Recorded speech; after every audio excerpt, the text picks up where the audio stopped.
Hello everyone, আসসালামু আলাইকুম। ফাতিয়া ব্লগে সবাইকে আরও একবার আমন্ত্রণ জানাচ্ছি। কেমন আছেন সবাই? আশা রাখছি সবাই ভালো আছেন, সুস্থ আছেন।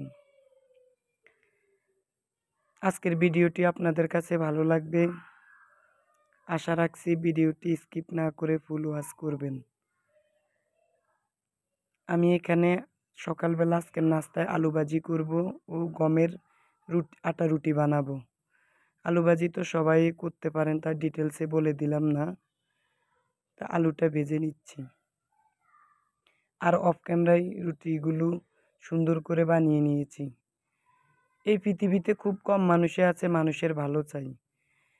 আমরা যেমন মানুষের ভালোটা সমালোচনা করি, ঠিক খারাপটাও সমালোচনা করি। এই হচ্ছে আমাদের একটা ব্যাড হ্যাবিট। এই ধরনের হ্যাবিট আমাদের সবারই পরিত্যাগ করা উচিত। যাই হোক, চলে আসলাম ভিডিও রিলেটেড কথা বলতে। আলু ভাজিটা আমি অন্য চুলায় বসিয়ে দিয়েছি। এখন এখানে আমি রুটিগুলো সেঁকে নেব।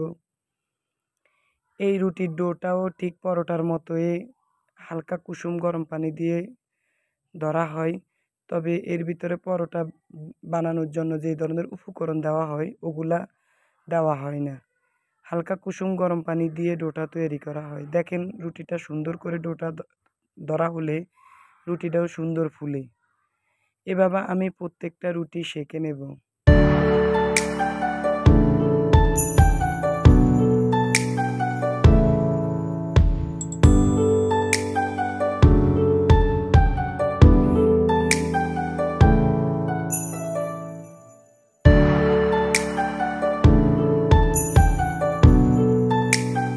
যাই হোক, ওই পাশে আলু ভাজিটা একটু নেড়ে চেড়ে দিয়েছি, তা না হলে পুড়ে যেতে পারে। সকালবেলা নাস্তা বানানোর জন্য আমাকে একটা বুক করতে হয়, কারণ ছেলে তাড়াতাড়ি স্কুলে চলে যাবে, তাই আমি তড়িৎ গতিতে নাস্তাটা তৈরি করি, রেডি করে দিই। কথা বলতে বলতে আমার প্রত্যেকটা রুটি সেঁকে নেওয়া হয়ে গেছে। এখন আমি আমার ছেলেকে নাস্তাটা দিয়ে দেব। ভিডিওর এই পর্যায়ে এসে যে কথাটি প্রতিদিনের মতো বলি, সেটা হচ্ছে প্লিজ ভিডিওটিতে একটি লাইক দিয়ে কন্টিনিউ করবেন, কারণ আপনার একটা লাইক আমার ভিডিওটি অনেকের কাছে পৌঁছে দিতে সাহায্য করবে। যাই হোক, আমরাও নাস্তা করে নিয়েছি। এখন কিচেনে চলে আসলাম। কাউন্টার টপের যেই পাশে আমি আমার গ্রাইন্ডার, কেটলি ও কাঁচের জার রেখেছি, এগুলো একটু পরিষ্কার করব। আর আদা রসুন পেস্ট করব। আমি তো বললাম, যেদিন আমি মাংস রান্না করি বা বিরিয়ানি করি বা চিকেন করি, আমি এভাবে প্রতিদিনের মতো ব্লেন্ডারে ব্লেন্ড করে নেই। আমি ফ্রিজে রেখে মশলা, আমার হাজব্যান্ড তেমন একটা রান্না করলে খায় না, তাই আমি প্রতিদিনেরটা প্রতিদিনে রান্না করি। যাই হোক, চলে আসলাম। ছেলের বেডরুমটা গুছাবো। আজকে ছেলের বেডরুমটা আপনাদের সাথে অল্প একটু শেয়ার করব, তবে পুরো বেডরুমটা সুন্দরভাবে সাজিয়ে অন্যদিন শেয়ার করব। ছেলের বেডরুমটা সুন্দর করে গুছিয়ে নিয়েছি, তাই আপনাদের সাথে একটু শেয়ার করলাম। চলে আসলাম ডাইনিং রুমে। ডাইনিং রুমটা একটু পরিষ্কার করব। নাস্তা খাওয়ার পরে ডাইনিং রুমটা একটু পরিষ্কার করতে হয়, তা না হলে দেখতে কেমন লাগে। যাই হোক, আমি ডাইনিং টেবিলটা পরিষ্কার করে তারপর চলে আসলাম আমার নিজের বেডরুমে। এখন বেডরুমটা সুন্দর করে গুছিয়ে আপনাদের সাথে সুন্দরভাবে আরেকবার শেয়ার করব।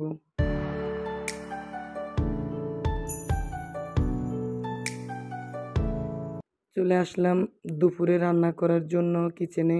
অফ ক্যামেরায় সব কিছু রেডি করে নিয়েছি। ভিডিওতে সব কিছু দেখালে ভিডিও অনেক লং হয়ে যায় আর আপনাদের কাছে দেখতে ভালো লাগবে না, তাই সব কিছু গুছিয়ে ভিডিও একেবারে রেডি করে তারপর আপনাদের সামনে শেয়ার করি। যাই হোক, আমি এখানে আজকে বিরিয়ানি করব, বিফ বিরিয়ানি আর ডিমের কোরমা করব। সেজন্য এখানে আদা পেস্ট করে নিয়েছি, ডিম সিদ্ধ করে নিয়েছি, আর গুঁড়ো দুধ দিয়ে টক দই তৈরি করে নিয়েছি, আর পেঁয়াজ রসুন পেস্ট করে নিয়েছি, জিরা পাটায় বেটে নিয়েছি, কাজু বাদাম পাটায় বেটে নিয়েছি, আর নিয়েছি 1 প্যাকেট বিরিয়ানি রাঁধুনি মশলা। ডিমের কোরমা করার আগে ডিমটা এভাবে ফালি করে নেবেন, এতে করে ডিমের ভিতরে সব মশলা ঢুকে খেতেও টেস্ট হয়। যাই হোক, আমি কিউট একটা ফ্রাই প্যান চুলায় বসিয়ে দিয়েছি। আমার যতগুলো ফ্রাই প্যান দেখবেন সবগুলোই black colour. Marble colour fry pan ননস্টিকের আমার অনেক পছন্দ, কিন্তু আমার হাজব্যান্ড ফ্রাই প্যান নিয়ে আসলে কালোই নিয়ে আসে।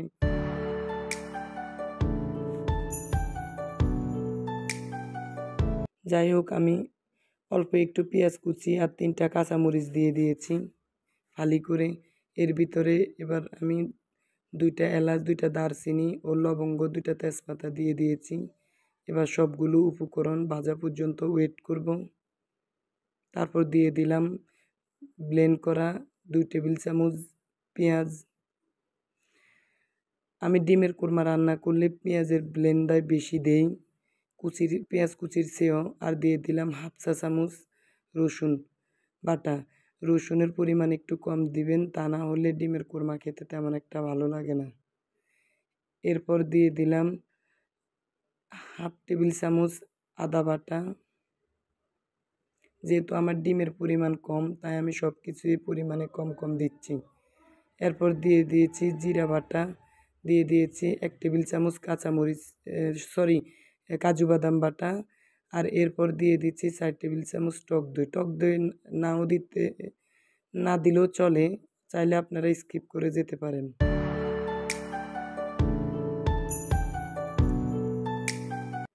এবার সবগুলো উপকরণ ভালোভাবে কষিয়ে নেব, যাতে গন্ধ না থাকে।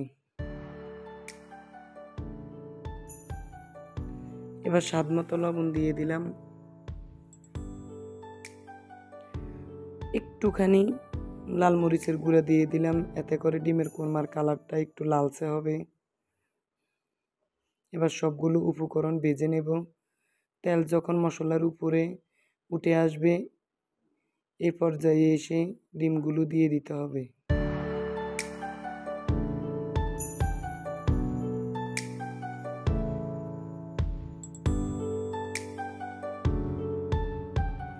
যেহেতু আমার বাসাটা রোডের পাশে, আমি প্রতিদিনে বলি, তাই অনেক নয়েজ হচ্ছে। প্লিজ এগুলো ইগনোর করবেন, ক্ষমা সুন্দর দৃষ্টিতে দেখবেন। ভিডিও তৈরি করা অনেক কষ্ট, তার উপরে যদি আপনারা এগুলো ইগনোর না করেন তাহলে আরও কষ্ট পাবো।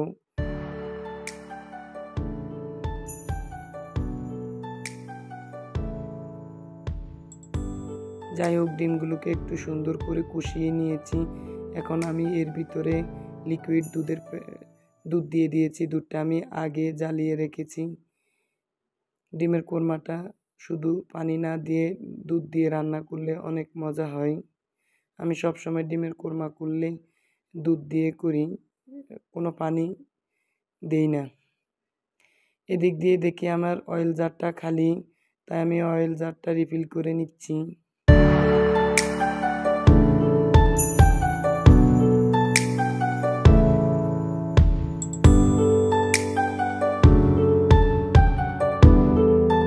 এখানে আমি 1 কেজি পরিমাণ গরুর মাংস নিয়েছি।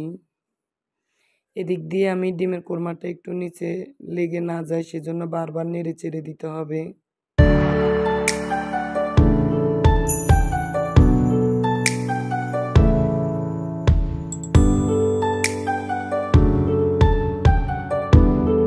যাই হোক, ডিমের কোরমার ভিতরে আমি 1 চামচের চেয়ে একটু কম চিনি দিয়ে দিলাম। এই ধরনের খাবারে চিনি মিক্সড করলে খাবারের টেস্ট দ্বিগুণ হয়। আপনারা চাইলে নাও দিতে পারেন। আমি আমার ডিমের কোরমা হোক, রোস্ট হোক, বিরিয়ানি হোক, আমি চিনি অ্যাড করি। যাই হোক, এই মাংসটা এখন ম্যারিনেট করে নেব। আমি হাতে মেখে তারপর বিরিয়ানির মাংস কষাই। সবভাবে রান্না করা যায়, তবে আজকে এইভাবে রান্না করব। এখানে কাজু বাদামটা বেটে রাখা কাজু বাদামটা দিয়ে দিলাম। তারপর 1 টেবিল চামচ জিরা বাটা দিয়ে দিলাম। মশলা একটু কমই দেব, যেহেতু আমি রাঁধুনি বিরিয়ানির মশলার প্যাকেট 1 প্যাকেট পুরোটাই দিব। 1.5 টেবিল চামচ রসুন বাটা দিয়ে দিলাম। রসুনের পরিমাণ একটু বেশি দিবেন, কারণ এটা গরুর মাংস। চিকেন দিয়ে করলে 1 টেবিল চামচ দিতাম। 2 টেবিল চামচ আদা দিয়ে দিলাম। এবার পুরো টক দইটা দিয়ে দিলাম। হাফ চা চামচ লাল মরিচের গুঁড়া দিয়ে দিলাম। আমি এখানে কাঁচা মরিচ অ্যাড করব না, কারণ বিরিয়ানির মশলার প্যাকেটে অনেক ঝাল থাকে। এখন মশলাটা পুরোটাই দিয়ে দেব। আমার মেয়েটা যেহেতু ছোট, ও বেশি ঝাল হলে খেতে পারবে না। আপনারা চাইলে এখানে কাঁচা মরিচও দিতে পারেন। এবার সবগুলো উপকরণ মাংসের সাথে কুচলিয়ে কুচলিয়ে ভালোভাবে মিক্সড করতে হবে।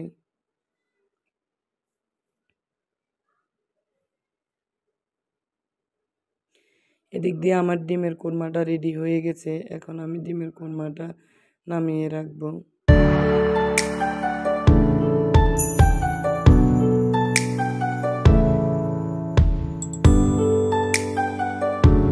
অল্প পরিমাণ সরিষার তেল দিয়ে দিলাম এর সাথে, চাইলে আপনারা স্কিপও করে যেতে পারেন।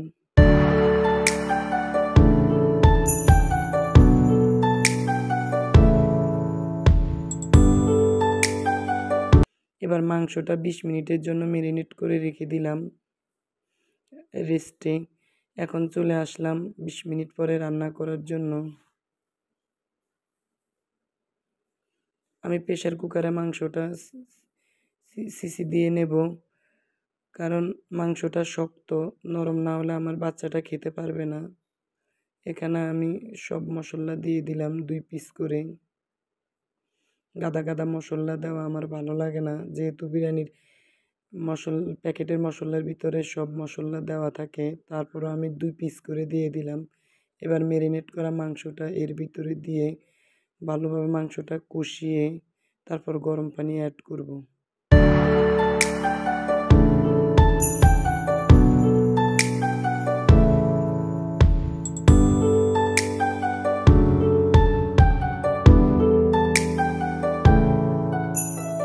1 কেজি পরিমাণ মাংসের সাথে আমি এখানে 800 গ্রাম গুঁড়া চাল নিয়েছি। এই চালটা আমার বাবা আমার জন্য গ্রামের বাড়ি থেকে পাঠিয়েছে, আমাদের নিজেদের জমির চাল।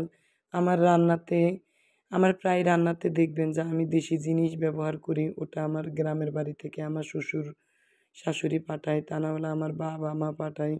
আবার আমার ননদেরাও চাষ করে, ওরাও মাঝে মধ্যে আমার জন্য পাঠায়। সেজন্য আমি সেটা আপনাদের সাথে ভিডিওতে শেয়ার করি। যাই হোক, আমি এখানে অনেকগুলো পেঁয়াজ বেরেস্তা করে নিয়েছি। 1/3 তুলে নিলাম, আর বাকিটাতে আমি গুঁড়া চালটা দিয়ে দিলাম। এখন এর সাথে আমি সব মশলাগুলো দিয়ে দিলাম। এখানে আমি 2-3 পিস করে করে মশলা দিলাম, যেমন লবঙ্গ দিয়েছি, গোলমরিচ দিয়েছি, তারপর দিয়ে 1.5 টেবিল চামচ আদাও দিয়ে দিলাম। মনে রাখবেন, পোলাওতে আদা মিক্সড করলে পোলাও গ্রানটা ভালো আসে এবং খেতে টেস্ট হয়। তবে এটা বিরিয়ানি করব, তারপর আমরা পোলাও করার সময় আদা ইউজ করি। এবার চালটা আমি ঝরঝরে করে ভেজে নেব, এতে করে বিরিয়ানিটা ঝরঝরে হবে, লেগে যাবে না। এদিক দিয়ে আমার মাংসটা নরম হয়ে গেছে। আমার চালটাও ভেজে নেওয়া হয়ে গেছে।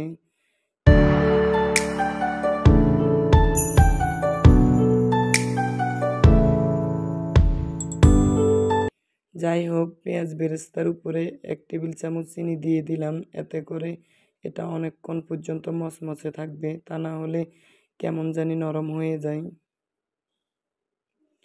এবার আমি মাংসটা চালের উপরে সুন্দর করে দিয়ে দেব, আর সাথে পরিমাণ মতো গরম পানি অ্যাড করব।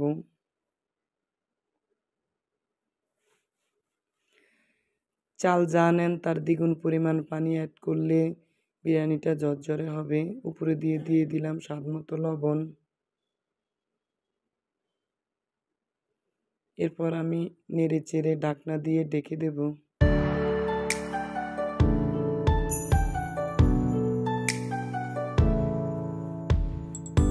প্লিজ ওভারঅল ভিডিওটি যদি আপনাদের কাছে ভালো লাগে তাহলে ভিডিওটিতে সাবস্ক্রাইব করে পাশে থাকবেন। আর আমার চ্যানেলে নিত্য নতুন ভিডিও দেখতে চাইলে পাশে থাকা বেল আইকনের অল অপশনটি অন করে রাখবেন। যখনই আমি কোনো ভিডিও দেব তখন আপনার ফোনে নোটিফিকেশন চলে যাবে। কথা বলতে বলতে আমার বিরিয়ানিটা প্রায় পানি টেনে গেছে। এখন আমি এর ভিতরে 2 টেবিল চামচ ঘি দিয়ে দিয়েছি, আর দিয়েছি 2 টেবিল চামচ গুঁড়ো দুধ। ঘি আর গুঁড়ো দুধ বিরিয়ানির শেষ পর্যায়ে অ্যাড করলে এতে ফ্লেভার সুন্দর হয়। আর দিয়ে দিলাম ৬-৭টা কাঁচামরিচ, আর দিয়ে দিলাম পেঁয়াজ বেরেস্তা করা। এখন আমি এটাকে ২৫ মিনিটের জন্য একটা লোহার তাওয়ায় দমে রাখবো। দেখেন আমার বিরিয়ানিটা কি সুন্দর ঝরঝরে হয়েছে। আমি আরও ১০ মিনিট রাখবো, এতে করে আমার বিরিয়ানিটা আরও সিদ্ধ হয়ে যাবে এবং ঝরঝরে হয়ে যাবে।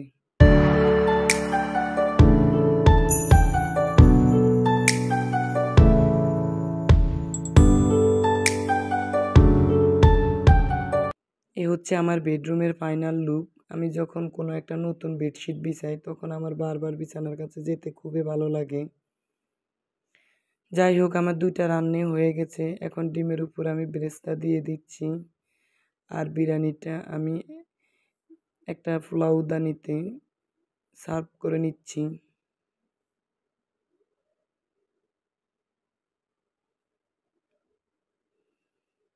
এর উপরে ভেজে রাখা বেরেস্তা আমি ছিটিয়ে দিচ্ছি।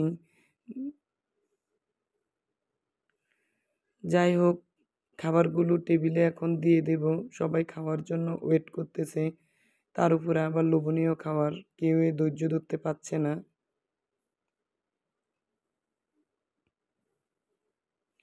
আমার হাজব্যান্ড অফ ক্যামেরায় খেয়ে নিয়েছে।